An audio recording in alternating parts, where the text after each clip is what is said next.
All right, we are live and welcome to another edition of Hail Yes, a Michigan football and basketball podcast by the Detroit Free Press. I am Andrew Burkle, of course, joined by our Michigan beat writer, Tony Garcia, coming off another successful week for Michigan, beat Minnesota at home, and then, of course, another impressive win on the road at Illinois that, quite frankly, looked a lot like many of other Michigan's other impressive wins so far this year.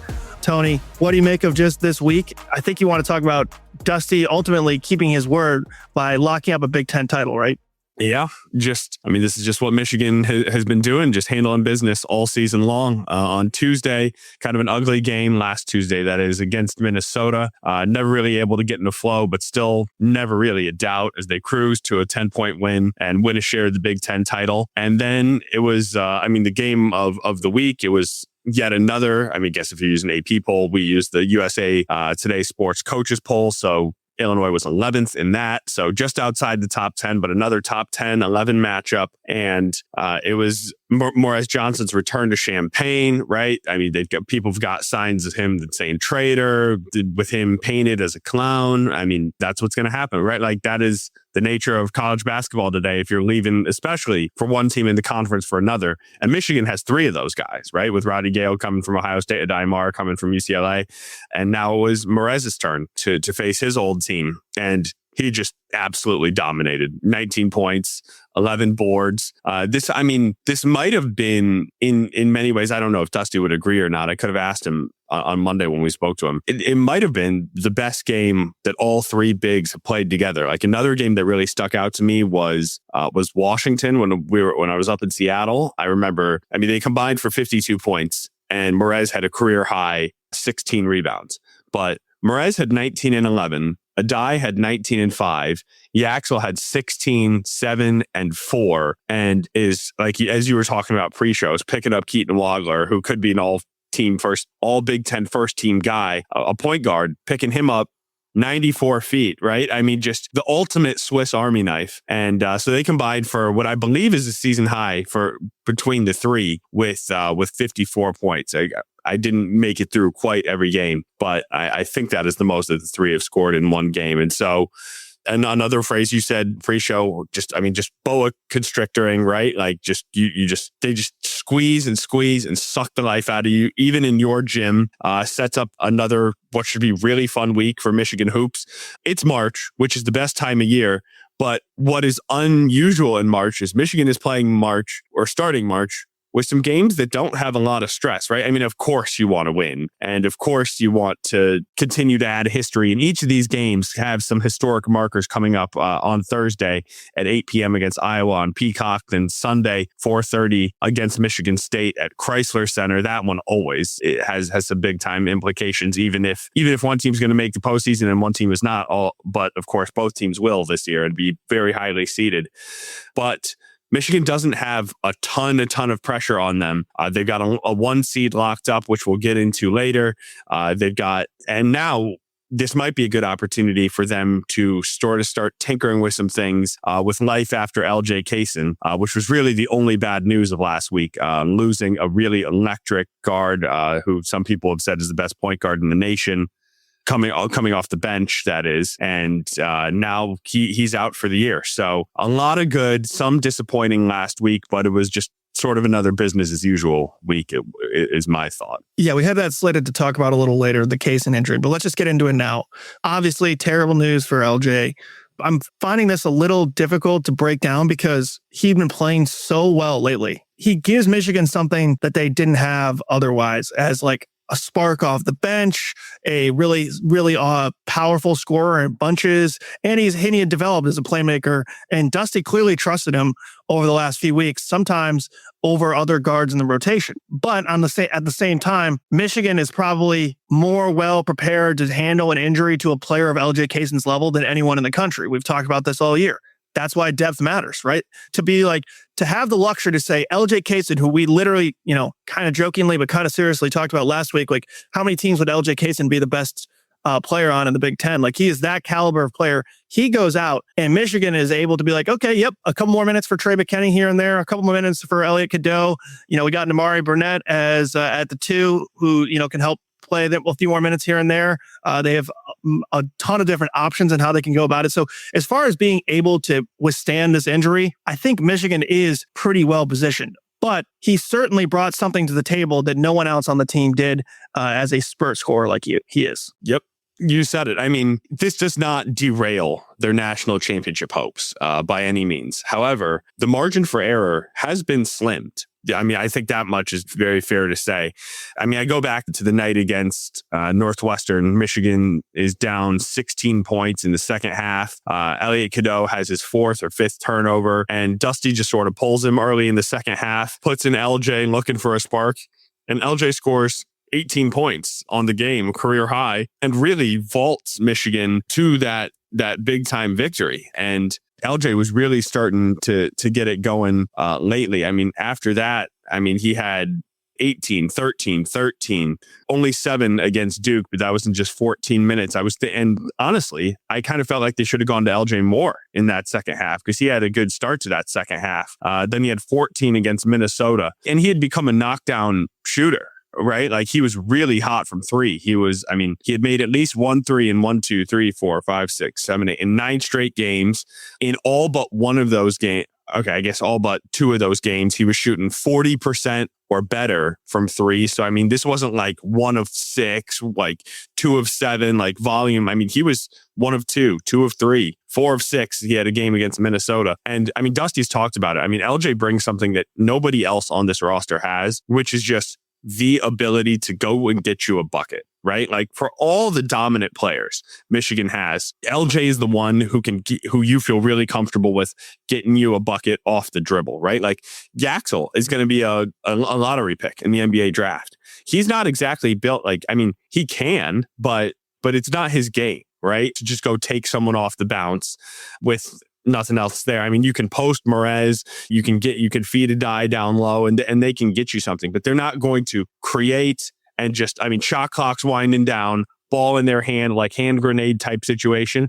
And it's like, all right, well, he can knife through and draw a foul or at least get a good look. Or even if he's pulling from 3 and it's deep, we still feel good about it. And so Michigan had been playing more minutes with Cason and Cadeau on the court together. Now, I mean, you sort of wonder what's going to happen if Elliot Cadeau picks up a couple quick fouls, right? Like you don't have what Dusty May was calling that insurance policy right behind him. And there really is nobody else truly equipped for the same thing. Now, like you said, I mean, everyone in the country would be hurt by this. Michigan does have options. I wonder if they play through Yaxel a little bit more, sort of like they did with Danny Wolf last year. I mean, we've seen he's capable of bringing the ball up the court and initiating offense and making the passes that you need him to and doing all those trusted things. Trey McKinney, I wonder. He's really felt more like a 2 guard to me this year. I thought he was going to be a real combo guard coming in. He feels more like a scoring guard to me than someone who really initiates and sets up the offense, at least to this point. Some of this is going to fall on him.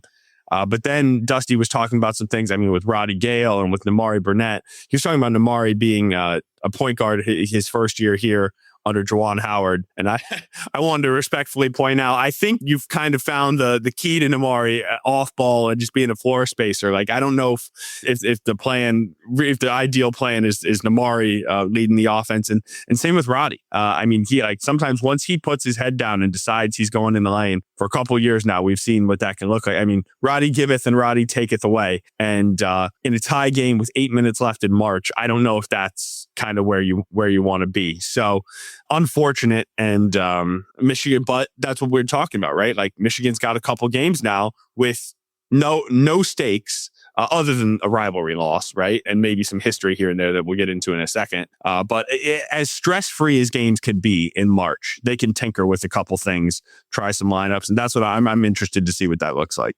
I wouldn't say as stress-free is just because bragging rights in the state mean a lot, not just to Michigan State fans who are trying to get the one win, but also to Michigan fans who want to sweep Michigan State after what happened last year when Michigan State swept them. So I think there are still more stakes. If it was like Rutgers, Maryland, the last 2 games, then it'd be like the lowest possible stakes. But as far as like anything to play for, seeding, Big Ten tournament seeding, it's all locked up, it's clinched. So in a way, I think that this Michigan State game will give them a good pressure test, and Iowa to a degree on the road. Iowa's proven to be a pretty tough team at home, but these two games in a way will give them a chance to actually pressure test if they want to try Trey at the point guard. He came in as kind of a combo guard. There is something to be said about, you mentioned Damari, where it's like, you see this in the NBA all the time. Guys who are like, George Niang, you know him? Remember he used to play college? Yeah. He was like Iowa State. Yeah, Iowa State. He was like an on ball, like the offense ran through him in college at Iowa State. And he goes to the NBA. He's clearly not good enough to be like a cog in the offense. He's more just like, hey, you stand in the corner, you do your job. You have some skill, but you're not dribbling at all.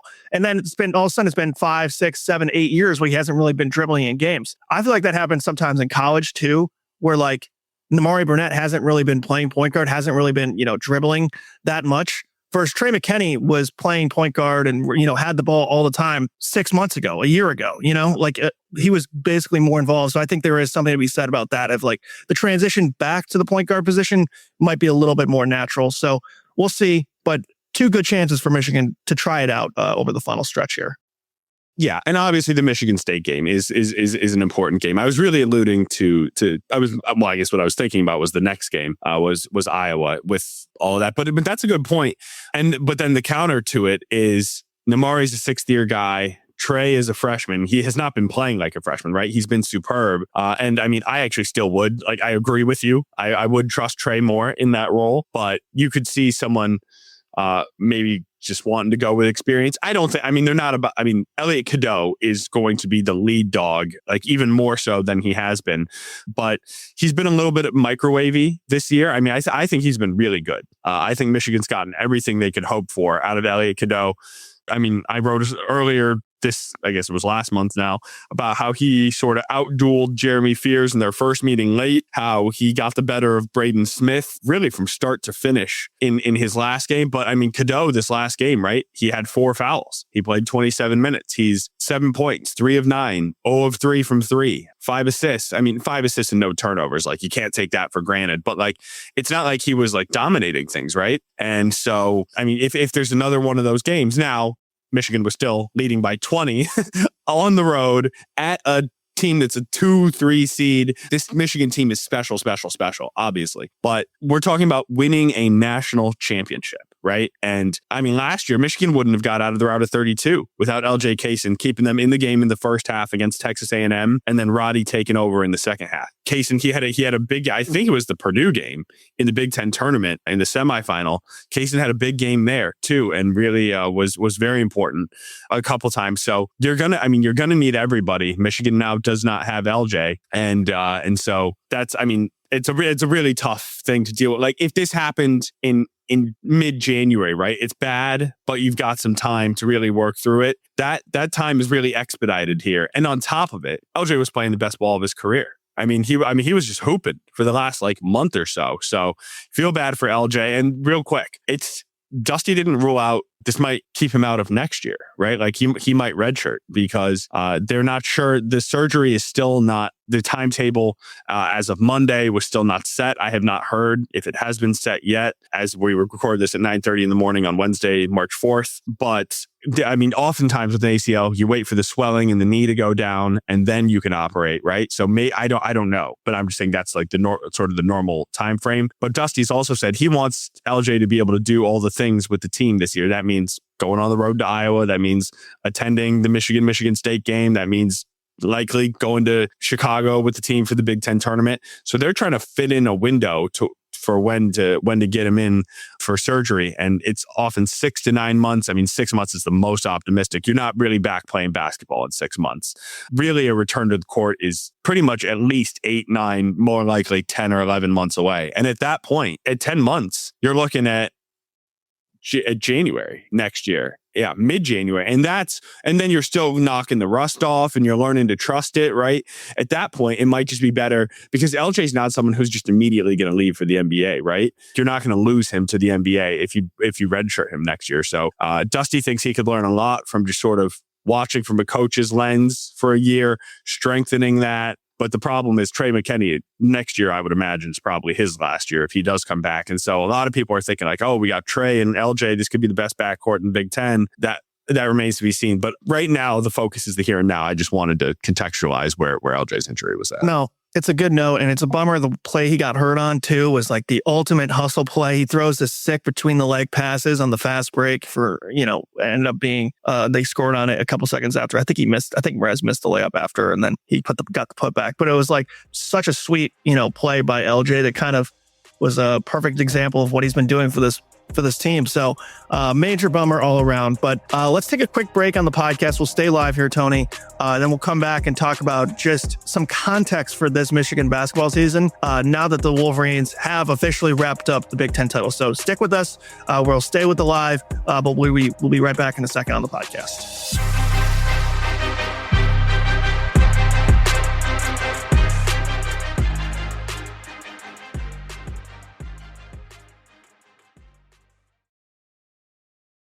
And we're back. Context here for Michigan. This is, as you said, and it stuck with me, the greatest regular season in Michigan basketball history already. They have a chance to really mark that territory with potentially a Big Ten tournament win, but almost to me, it feels more important to how this team will be remembered is if they beat Michigan State in the final regular season game of the year. Those are the games that people really remember. Maybe if you want to say 1A, 1B between those two. So point being, there is potentially 5 games left in this regular season, counting the Big Ten tournament. And Michigan has already essentially marked this as the greatest regular season in program history. 2 years ago, that didn't seem possible. So how did we get here? You know me, I'm kind of like I can get distracted when I hear things or see things. And I feel like the Big Ten tournament is the postseason, right? Like the regular season ends after these 2 games. I know what you mean, but pre-NCAA tournament where everything really matters. I get what you're saying. I wasn't trying to correct you. I was like, I wonder, we've never had that discussion. I was like, does he think of that as regular season? Because I can see the argument for it. It's not the regular season, but it counts towards your record, and it's not March Madness. It's not the postseason. You're in limbo in the Big Ten tournament now, especially if you're not playing for something, right? And you've already won the Big Ten regular season. All right, I digress. But yeah, no, that was well set up before I ran over it with a wrecking ball. But I mean, what's really stuck out to me at this point, and for anyone listening right now or later on the pod, you can go check it out on freep.com. It's live right now. Is I did a story just about the turnaround for Dusty May over the last 2 years. I went back to his introductory press conference and read through it all and listened back. I mean, it's actually amazing how much this was his vision 2 years ago. And the way it's all come together was just miraculous. And you can't talk about this year without the context of last year and the seeds that were planted in year one, right? Michigan had to, if this year I would say is a grand slam, last year was at least a home run, 2-run shot, right? Game tying home run. This is like a walk-off grand slam right now. But it was still a home run last year. You're landing Trey Donaldson, you're landing Danny Wolf, you're landing Vlad Golden. I was like, there was a fourth transfer who they landed. Who was it? I'm like, oh, Roddy. Of course, it is the guy who's still here. It feels like Roddy's almost been here longer than 2 years, honestly. But just the 4-5 ball screen, all the stuff we used to talk about last year. Danny ends up being a first-round pick. Trey, things didn't work out for them to keep that marriage going more than a year. But Trey's had actually a pretty nice year for Miami, which I think is still trending towards an NCAA tournament berth here, and he's been good for the Hurricanes. Last I saw, it was 15-6 or so, and he was just kind of Trey Donaldson doing what you expect him to do, right? And then Vlad is he's in Sioux Falls right now, which is the G League of the Miami Heat, but he's putting up 11-7 right in professional ball. Danny Wolf is playing meaningful minutes and has some really nice moments for the Nets, and then Roddy is still around, but. They didn't win the Big Ten last year, but they were in the hunt. They were in the fight deep late in the season into March before they lost 4 of 6. Then they rebound by winning the Big Ten tournament, making it to the second weekend. Just that proof of concept for everybody, for outsiders in the program, and then specifically for certain type of players to use that as a selling point. We've talked about it ad nauseum on here, how Yaxel, he told me when he saw what Danny Wolf was able to do with Michigan, that was really a tipping point for him. He could have gone and been a first round NBA pick as well. And yes, he's very, very handsomely paid. He's in a different ballpark than everybody on the rest of this team. But he could have just gone. A lot of people, when you see, we were talking with Trey Burke when he had his jersey retired earlier. He's like, and yes, it's apples to oranges a little bit because he didn't have an NIL package to come back to. But he's like, when you see your name on that first round board, it's like, what am I doing here? Right? Like, I got to go take it. Or at least that's the thought. And he and Trey actually did end up coming back for a sophomore year still. But Michigan had all those things, like to win 27 games, to win the tournament, to have so much success through the portal, and to show that you can bring this cohesion together. Michigan just kind of one-upped it the year later. Like, I would say Elliot Cadeau is a better true point guard for sure than Trey Donaldson. Jackson Lendeborg is even better as being like a do-it-all Swiss Army knife 4 than, and sometimes he can play 3, than Danny Wolf was. Adai Mara is a better rim protector than Vlad Golden. You keep Roddy Gale, and then you add, like, just a straight addition, Morez Johnson Jr., who in my estimation is maybe the second most impactful player on this team. And then until his injury, you got Cason, who's a year older, Namari, who's been in the system for another year, Cheddar, who's been in the system for another year, and Trey McKinney, who's a McDonald's All-American. I know we've sort of gone through this all before, but it makes sense, right? Like, they were good last year. They were quite good last year. This year, they have only gotten better at every single spot. They've gotten deeper at every single spot. They keep the entire staff, the continuity together, and this is what's going to happen. And I mean, so I just go back to what Dusty said at his introductory press conference. He said, "We want to win championships. Our identity will be teamwork, passion, and togetherness." How much has he preached this year about playing for the guy next to you? Everybody will take their turn. They've had 8 different leading scorers. Everybody but Will Cheddar, who's in the rotation, has led this team in scoring at least once. And then he said, the details will work themselves out about exactly how they'll put the pieces together, but we'll figure that out later. But watching Michigan basketball will be enjoyable. I'd say it's been quite enjoyable. Like, not just the winning, but the fun brand of like up-tempo basketball, the sharing, the trust. Even on defense, they're fun to watch because, I mean, they're the top 5 in the country in both. And then, but even Dusty did not see it coming together to this level this quickly, like a historic year in one. And he said in Champaign, he said, "Did we envision this? Absolutely not, because I had that much respect for the teams, coaches, and talent in our league." So this was the goal. But I think if you had told Dusty that this would happen in year 2, he would take it, but he would be a little like he'd be like, "All right, what's the catch? Like, how is this really going to come together like this in 2 years?" Yeah, it's all very impressive. And another thing, just to add something else, is like, it's done in a year that's probably, for multiple reasons, one of the toughest years of college basketball as far as how many good teams there are, not just in the country, but also in the Big Ten. There's 1, 2, 3, 4, 5 Big Ten teams in the top 12 of KenPom. Purdue is really tough. Illinois, who Michigan made them look like mere mortals, like just ran them off the floor.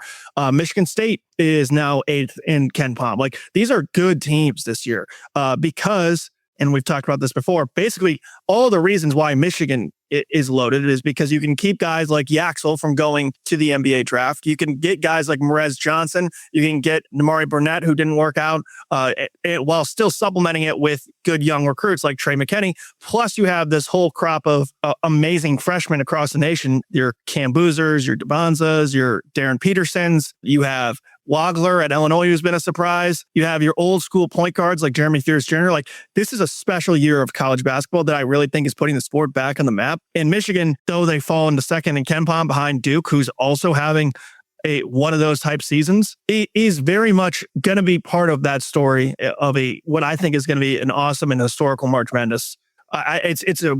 For that reason, too, it's even more impressive. It's not like it's been some of these down years, kind of when we were in between the one and done era, when you had the John Wall, Boogie Cousins, and then this more modern era with the transfer portal. There was some years there where it was like, there's just not that many great teams, but this is not one of those years. Absolutely not. I mean, and KenPom numbers will tell you as much, right? Like, Michigan would be the number 1 KenPom team in terms of adjusted efficiency, like just overall. I think and their net rating is the best since Duke in 99. The only team is better than that is Duke this year, right? If you took Duke this year out, Michigan would be the best rated college basketball team of this century. Duke has now taken it to yet another level. This was updated last night. I had not even seen this. I think Duke has now passed 99. No, it still hasn't passed 99 Duke. 99 Duke was just on another planet at 43.01. But Duke is now 40.79 net rating. Michigan is 39.55. The best team last year was Duke, which was very close, and a historic Duke team again, 39.29. But before that, I mean, you got teams in the back-to-back Connecticut teams were 36 in the year in the 22-23. Connecticut was 29.86 and looked better than everybody by a mile, and like was running teams off the floor. That's almost exactly where Michigan State is ranked right now this year. So it would be 29.86 versus 29.79. So 7/100ths of a point apart. And to put that into perspective, that gap between Duke at 1 and Michigan State at 8, which is exactly an 11-point gap. So I got to go down to where like 18.7. That's the gap between 8 and 41. So the gap between the top 1 seed and the bottom 2 seed is the same as the 2 seed and a team that might not even be in the tournament. I think it's SMU right now is 41. Yeah. I mean, so the top is just unbelievable. But it's still college basketball, right? Like Michigan lost Wisconsin. Michigan State almost beat Duke earlier this year at the Breslin Center. Like it's still college basketball, which adds an element of chaos, but you have these loaded teams. That's what makes it so fun. It's not, I love the NBA, but I understand why some people don't love the NBA, where it's like before the whole, mid-2000s NBA finals, you could predict before the playoffs. Like, yep, Warriors, Cavs, like there's still an element of unpredictability to it because it's a one and done tournament, but you have these loaded teams. So, I mean, buckle up. It's going to be an awesome March. And Michigan is firmly in that mix, They're one of the 2 headliners. I mean, people are saying Michigan, Duke, or the field, right? Arizona, I would put in that company too. I mean, I don't know what else they have to do to be, and I was a little bit of a lower on them, but it's like they crush Houston, right? I mean, like what else is left for them to do? They just hammered Iowa State. And they just Iowa State, on Monday, right? So that's they just continue to, as much as I personally, like my eye test thinks that Duke and Michigan are slightly above the rest. I think that you have to at least consider Arizona, but then Florida and UConn are red hot too. I mean, who wants to see those teams in the tournament? I think for some reason, the computers are down on UConn a little bit. Like they're 10th. Yeah, and I don't get that. Really. I mean, we were talking about like seeding and all those things pre-show. But yeah, no, Duke and Michigan and Arizona are the for sure 1 seed locks. Bracket Matrix has Connecticut pretty firmly as that 4th 1 seed. Yeah, but they're 10 in KenPom, just, so for comparison. Which is a weird discrepancy. Then the 2s right now on Bracket Matrix. And for those who don't know, Bracket Matrix compiles what is it, like 132 different It's crazy. brackets? I'm looking at it right now. Some of these you don't, most of these you've never even heard of. But it also has all the big time names as well. It's weird because like there's just such on one level, I'm like, hey, we're going to include, Joe Schmo's bracket that they put on, all the way down there. But then at the same time, I'm looking at it now, it's like there is quite a bit of groupthink. Like a week ago, just because I mentioned them again, because they've been moving up and down. MSU is like almost all a 2 or 3 on here. There's a couple 4s, but like there's nothing below a 4. So they're weirdly reliable as far as top down, all these different brackets. From the middle of the 2s through the 3s, you've got 4 out of 5 spots in a row are Big Ten teams. So the 7th overall seed right now is Illinois. The 8th overall seed, so those are the bottom two seeds. Or I should say the 7th overall team, 8th overall team. So it goes Illinois, Michigan State, Iowa State, Nebraska, Purdue. So that is and then Texas Tech is the final 3 seed. So it feels like Illinois, all those teams are going to be somewhere on those lines. It's going to be fascinating. How do you think they're going to split up the teams? Because last year they put Michigan and Michigan State in the same bracket. I would be a little surprised if they did it again, especially if MSU holds on to that 2 line where Michigan State's the 2, Michigan's the 1.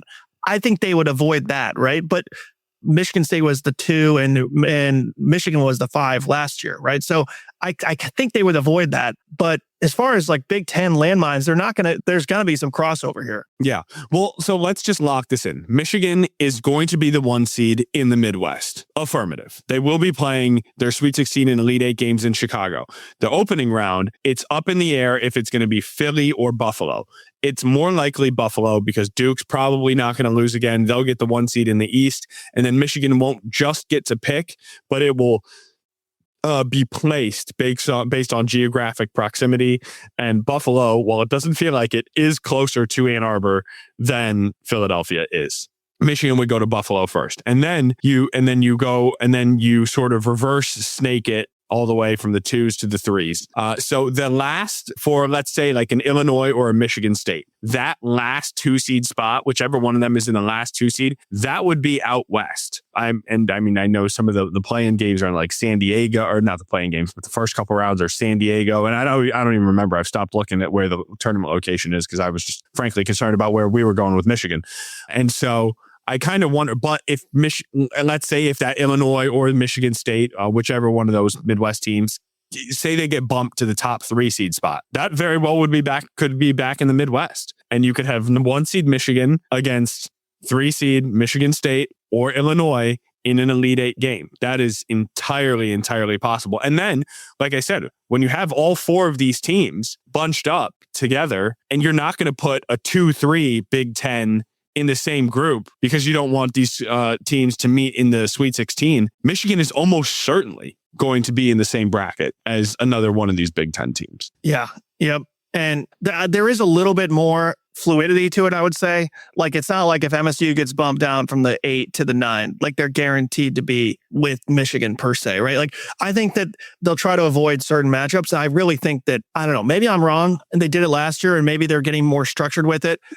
But back in the day, at least history tells us that they would have tried to avoid like putting Duke and North Carolina in the same bracket, right? Like they try not to do that. So there is some flexibility with it. And that's kind of what makes it fun, right? I mean, if you turn on Selection Sunday and it was like, yep, here are all the seeds, it wouldn't be nearly as fun, right? So there is a little bit of unpredictability to it, a little bit of, oh, they want to do this, oh, committee like this, and then watching them try to explain it afterwards, like there was some reasoning to why Michigan didn't move up after winning the Big Ten tournament last year, and everybody completely agreeing with it and all echo chambering it online. I mean, that's what you live for right there. That's the Selection Sunday, the drama that, they live for. Drives you insane when it happens to your team. But from a pure like debate standpoint, I mean, Selection Sunday, it just literally never disappoints. Except for that one year when they did like all the 1 seed. Remember they did like a really weird reveal of it and they made it last for like 2 hours and everyone was like, this sucks. And they went right back to what it was before. Ever since then, it has not disappointed. We've been waiting 5 months for Selection Sunday. Give us the brackets, and then we know you all got to see them 30 minutes ahead of time. Then rip through what you think is going to happen. I mean, we'll have more bracket talk next week, obviously, or I guess the week after when it's out. But I mean, I'm trying to think about any scenario where I don't have Michigan going to the national championship game. They would have to somehow see Duke in the Final Four. And I think even still, like, I don't want to give it away, but it's really hard to pick against this team. Put it this way, I've picked against, the Michigan's played 29 games. I've picked against them twice in tough spots at MSU and actually 3 times at Purdue and at Illinois, because I figured eventually they'd lose one of them. I picked them to beat Duke, and 0-3 when picking against them. I'm like, I'm done picking against them. That's not picking against them a ton. Like, most teams lose those games, right? Like, or at least one of them. So I kind of kept going back to the well because I didn't want to be like, all right, well, I'm just going to pick them to win every time because that felt boring. But I mean, I was really on the fence. And in all of those games, I picked them to be like 2-point games. So it's not like I didn't think they could win them at all. And now I think they're going to win all the games. The only time I see them really maybe losing is like Big Ten tournament time, when we talk about like, what's the real importance of this? Let's make sure we get out of here healthy. Maybe Yax is only playing 25 minutes no matter what, but it depends who they match up with in each round, right?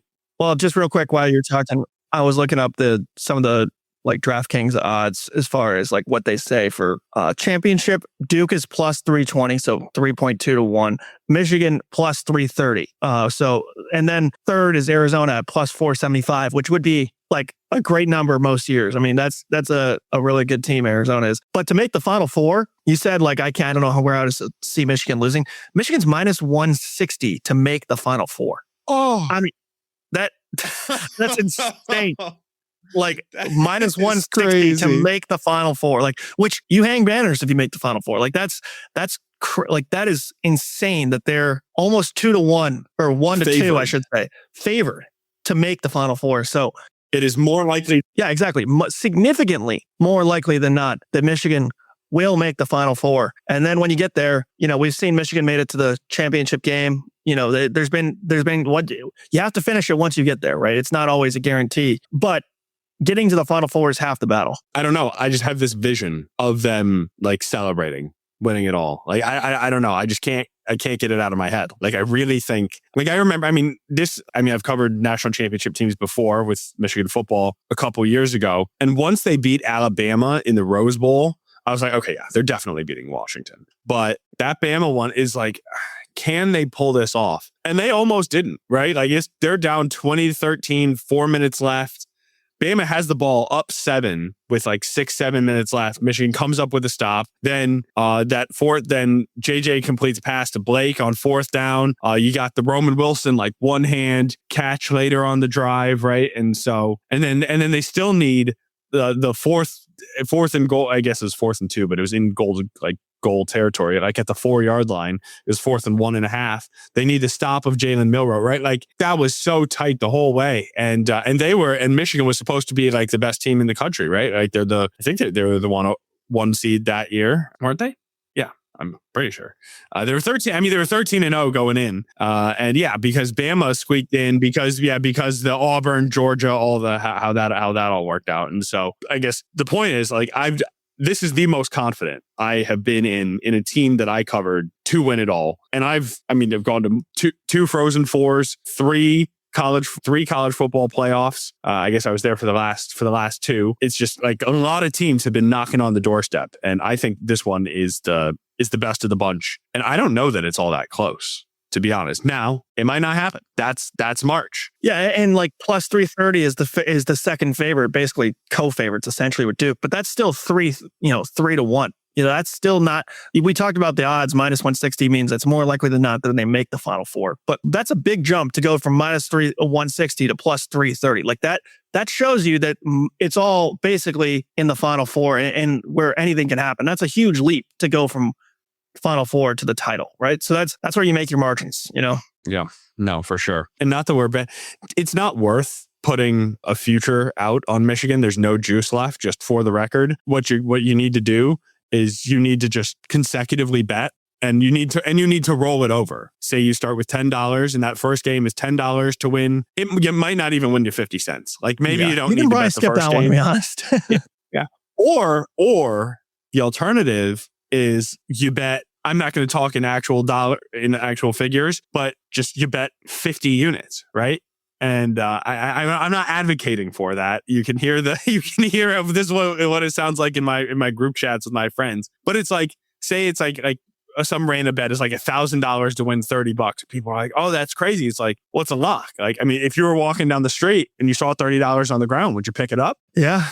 For most of the NCAA tournament history, that was true. Michigan will not be losing to a 16 seed. Purdue scared everyone for a generation, man.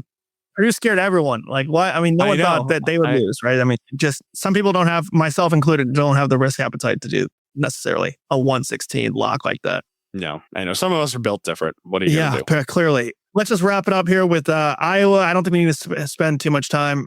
Decent team. I jotted down here. They're 14-2 at home. Even if I just think it's going to take a bare minimum level of focus for Michigan to make sure they don't overlook this game.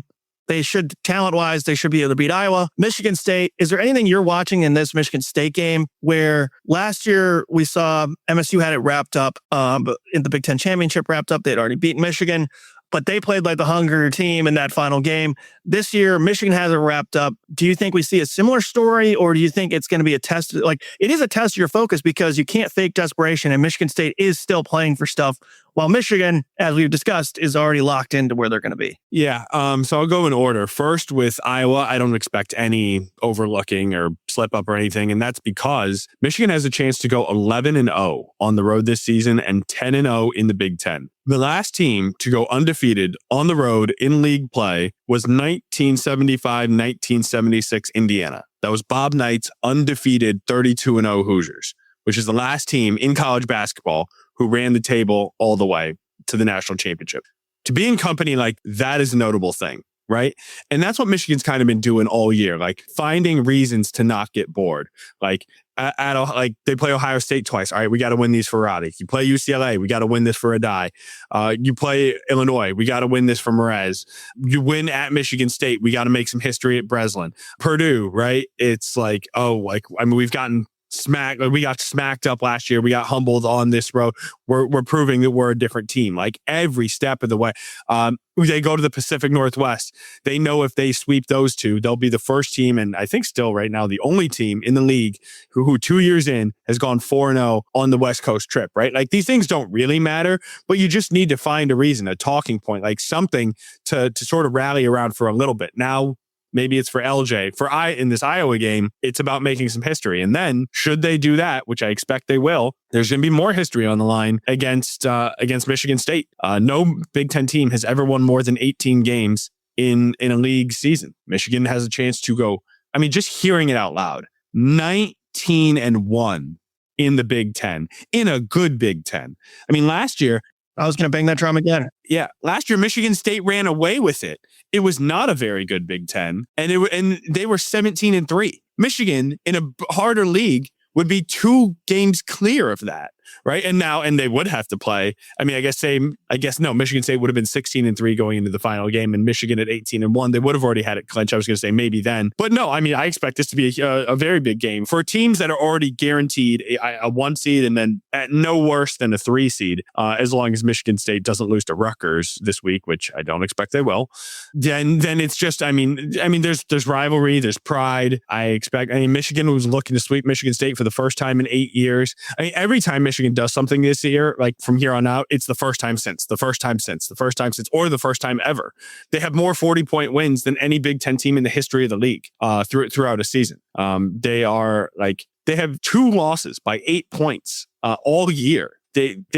No Michigan team has finished with 2 losses or fewer in the regular season in like 75 years. Like I wrote about it somewhere. I don't have it up in front of me, but it's just been so long. And to complete that, like to bring this pod full circle, that Dusty May turnaround, like when you talk with Namari, like when I talk with Namari and Will Cheddar after games or for pregame availability or what have you, they're just like, they just don't even know what to say. They're like, it's almost like they don't know which part is the most impossible, is like the vibe I get, that this turnaround has happened, that it was so bad, or that it's now so good, right? Like it's a lot to wrap your mind around as a person and someone who's on the inside. And it's like, shout out to them those are two of the best guys. Like I've said it on this pod, I've said it off this pod, this locker room and this group, this team, I think has been my favorite team that I've ever covered. They're so humble and they're getting emotional. No, they're just so humble,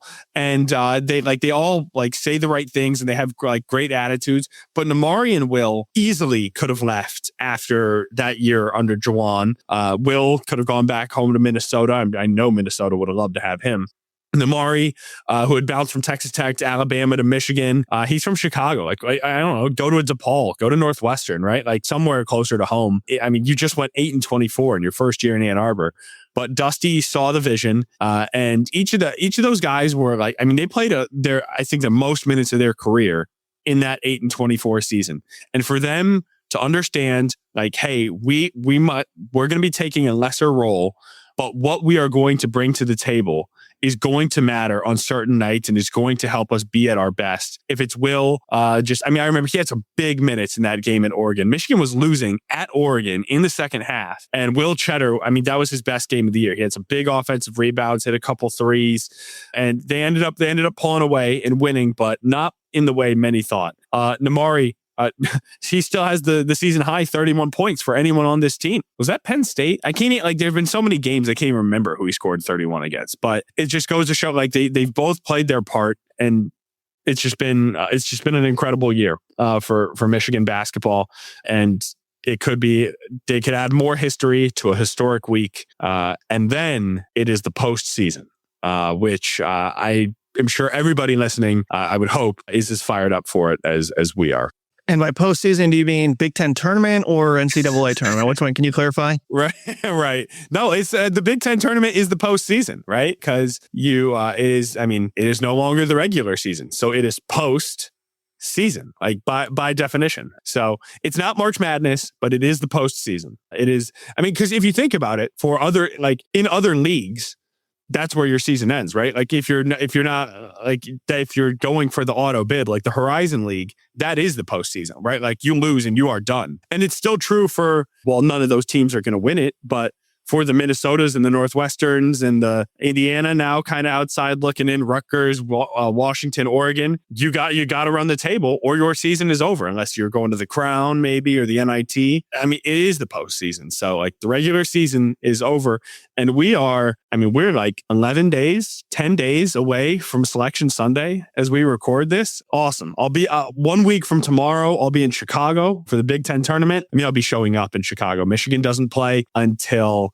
noon on Friday. So mark your calendars. Yeah. Yep. It's coming quick. For some reason, I just literally had such a brain fart. I was like, no, Selection Sunday's in 4 days, because I was thinking about the email I had to send out to you, a little preview of what you're going to be getting in a few seconds. We have to start preparing all our, Selection Sunday stuff. But I was like, in my head, I started thinking do we only have 4 days left but thankfully, no, we have roughly 10 days left until Selection Sunday. So from a journalistic perspective, I'm excited about that. But as a basketball fan, I just can't wait for Selection Sunday and all that comes with it. So with that, thank you everyone for sticking with us on the live here, for watching watching on Twitter, YouTube, Facebook, wherever you're watching live. And thank you for anyone who made it this far in the podcast as well. We really appreciate you. It's been a fun season so far. Obviously, a lot of good basketball to cover, and hopefully a lot more good basketball left to discuss here.